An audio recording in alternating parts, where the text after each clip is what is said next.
Welcome to Actual Scale Modelling. This is part 6 of MasterBox at the end of the universe figures. Scale is 1/24.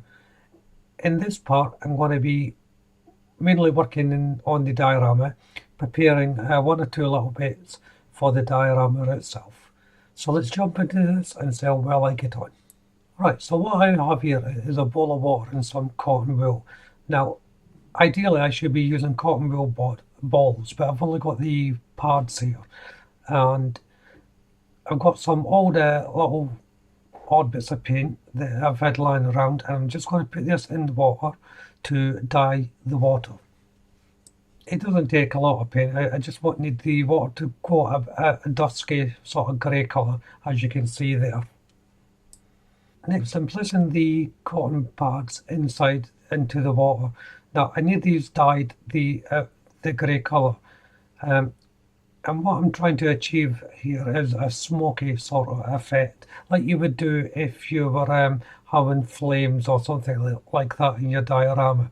This is a very similar process. As I said, it really should be done with cotton wool balls, but I'm hoping that I'll be able to pry the cotton wool away from the pad. Now, it may mean that it won't be as a fluffy effect as a cotton wool ball. I may have to go a little bit denser here, but I won't know until it's all dried. So once it's all dried, I'll just wring out all the excess water, just giving it a good squeeze. Then I'll lay it down on a mat and let it dry. Now, cotton wool takes notoriously a long time to dry, because the fibres hold a lot of moisture. This will take about 3 days to dry. Now, you can dry it with a hairdryer or something like that, but I prefer to let it dry naturally. So when I wring everything out and get all the excess water, I'll lay it down flat and just pry it open a little bit and let the hair take the moisture away. So next, I'm making the edges for the diorama. So I've got a piece of plastic card here, and I'm just going to be cutting out 4 strips of card. And I just simply take my scribing tool and run it around down the ruler to make it the same, then just snap it off. And once all 4, I'll just check it to fit and see how it's going to look. And then I went away and primed it, so it's time to start painting this. Now, I want a sort of wood effect here. So first of all, I'm painting it with Humbrol's 83 Ochre. Now, it doesn't actually really matter what base colour I paint it with, as long as it's a sort of sandy colour. So any yellow, dark yellow or sort of colour will do. So while that's drying, I'm going back to the pillars, as you can see, and I'm just applying the same technique on the plinths that I used on the base of the diorama. So I'm using Humbrol's 130 white satin, and that's over the base colour of the 83 ochre.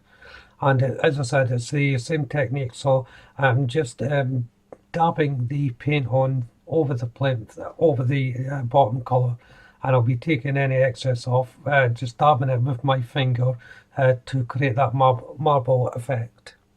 And then it's back to the edging, and I'm using Life Colour LPW19 Wood Darkness Shadower, and this is what's going to give me the wood effect. So I'm just brushing this over lightly over the strips. Don't mind it being a little bit patchy. In fact, that's what I want. When this dries, it will look a bit like wood. So as you can see, I moved on to the gargoyle, and this is a D&D miniature like the Beholder, and I'm painting this in Rebel Colour 75 Stone Grey. So like the Beholder, this comes pre-primed, so I don't have to put any primer down. I can apply the paint directly. And then using Humbrol's 247 RLS 76 light blue for the highlighted colours, and this is the areas between the wing ridges. And to finish off, Humbrol's 19 bright red for the eyes. These are just tiny little dots I'm placing in. And I almost missed this. I've got to paint the base of these gargoyles. So I'm doing the same colours. So it's the 83 Ochre by Humbrol, and then going on to the Humbrol 130 white satin to match the pattern of the plinth and the base. So I'm finally at the stage where I can start putting the diorama together. So first of all, I'm going to be placing on the pillars. And all these will be attached with a little bit of super glue. So I've already marked out where I'm going to be placing these. So it's just a matter of putting them on the board in my desired location. And I'm just marking my way down with the pillars. So starting with the large one at the front there and going down the decreasing sizes. So the smallest one at the back going up to the largest. Now, for some reason, I didn't record placing the edge strips around the base, but I simply put them on with super glue as well. There's not much to say about it, really. I just put them on the edge, and that was it. So as you can see, the next to go on is the beholder. Now, I'm trying something different out here on the video. I've also filmed it in a separate way. I used my phone on this, so the sync may be out, and tried to sync them up, but you know, it's not perfect. But the reason why I done this was because it was difficult to get a proper angle on my overhead camera. So now I've taken the dried up cotton parts and then just prizing them apart. Now they're not separating as much as a cotton wool ball will, so this effect is going to look a little bit denser than I would have liked, but I think it'll be okay. So to add the cotton wool is very simple. I'm using a white glue here and I'm just pasting it around the base. And then I'll place the cotton wool on the glued up area. And this should look a bit smoky. But as I said, it's going to be a little more dense because I can't prise them apart. But it's still going to look effective, I think. So just building up the cotton wool barrier. And the idea here is to surround the beholder so it looks like it's emerging from a smoky vortex. Now, I didn't quite achieve that look, but I'm sort of happy with the end result, but it could have been better, to be absolutely fair with you.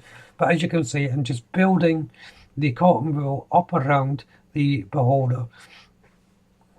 I think if I put more structure in this area, some more uprights or horizontal beams, I may have been able to affect this a little bit differently, but I didn't want to put too much structure in it. I didn't know whether it would make it look too heavy or something like that, but I think it probably looks still a bit too heavy anyway with just the amount of cotton wool I put in. I probably put in too much, to tell you the truth, but you'll see what I'm talking about near the end. I have done this effect before using the cotton balls, and it does really work really well because you can prise them out so it looks smoky and fluffy, you know. But like everything, you don't know until you try. So this is a slightly different method to what I would normally do. So you can see the effect there in the smaller picture. It doesn't really look like smoke. It looks more like a dense fog or something. I'm not sure, but it does look like the beholder is floating anyway. So I have achieved that. So I'm sort of happy with it, and I'm not. If you see what I mean. Instead of looking like a light smoky feel, it looks like a dense smog type thing that the beholder is appearing from. So all that's left to do is to place on the two main figures, and I'm just securing them with a little bit of super glue inside the fighting pit.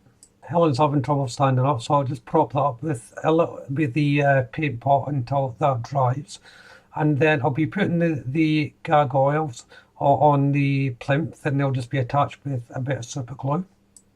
If you haven't done so already, why don't you nip over to the channel and have a look and see what else may interest you. And while you're there, subscribe to the channel. That's always appreciated. And if you do, make sure you hit the notification bell. That way you'll be kept up to date with all my future builds. The last part of this build will be the final update, which will be coming soon. So this is a good time to go and check out the channel. Hit that like button. Don't be afraid to leave a comment, and of course you can share this video. But for now, thank you all very much for watching.